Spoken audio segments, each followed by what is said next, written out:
নিষিদ্ধ গ্রাম। রুদ্র ছিলেন একজন ফটোগ্রাফার। অদ্ভুত ও রহস্যময় জায়গার ছবি তোলাই ছিল তার শখ। একদিন তিনি একটি পুরনো মানচিত্র খুঁজে পান, যেখানে একটি গ্রামের নাম লেখা ছিল কৃষ্ণপুর। কিন্তু বর্তমান মানচিত্রে সেই গ্রামের কোনো অস্তিত্ব নেই। কৌতূহলী হয়ে তিনি সেখানে যাওয়ার সিদ্ধান্ত নেন। সেদিন বিকেলে রুদ্র পাহাড়ি রাস্তা ধরে এগোতে থাকেন। ধীরে ধীরে জঙ্গল ঘন হতে থাকে আর মোবাইলের নেটওয়ার্ক হারিয়ে যায়। কিছুক্ষণ পর ঘন কুয়াশার ভেতর দিয়ে তিনি একটি গ্রাম দেখতে পান। ছোট ছোট মাটির ঘর, মাঠের মধ্যে কিছু মানুষ ঘুরে বেড়াচ্ছে।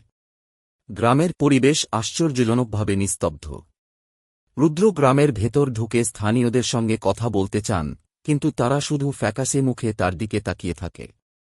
কেউ কোনো উত্তর দেয় না। তাদের চোখ অস্বাভাবিক, একেবারে ফাঁপা, যেন ভেতরে কিছু নেই।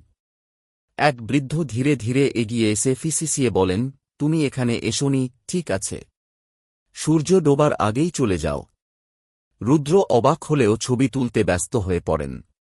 সন্ধ্যা ঘনিয়ে আসতেই তিনি লক্ষ্য করেন, গ্রামের মানুষগুলো একে একে ঘরবন্দি হয়ে যাচ্ছে। হঠাৎই চারপাশে এক অদ্ভুত গুঞ্জন শোনা যায়, যেন শত শত কণ্ঠে কেউ ফিসিস করছে।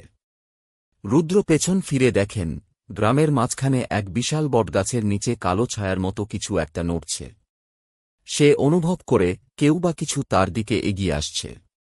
আতঙ্কে সে দৌড়ে পালানোর চেষ্টা করে, কিন্তু গাছের ডালপালা লতিয়ে এসে তার পথ আটকে দেয়। সেই মুহূর্তে বৃদ্ধের কণ্ঠ ভেসে আসে, তুমি আর ফিরতে পারবে না। কৃষ্ণপুর একবার ঢুকলে আর বের হওয়া যায় না। রুদ্রের চিৎকার মিলিয়ে যায় অন্ধকারে। পরদিন সকালে একদল পর্যটক সেখানে এসে দেখে, সেই গ্রামের কোনো অস্তিত্বই নেই। শুধু ধুলোর মধ্যে পড়ে আছে একটা ক্যামেরা, যার শেষ তোলা ছবিতে ভেসে আছে অসংখ্য ফাঁপা চোখওয়ালা মানুষের মুখ।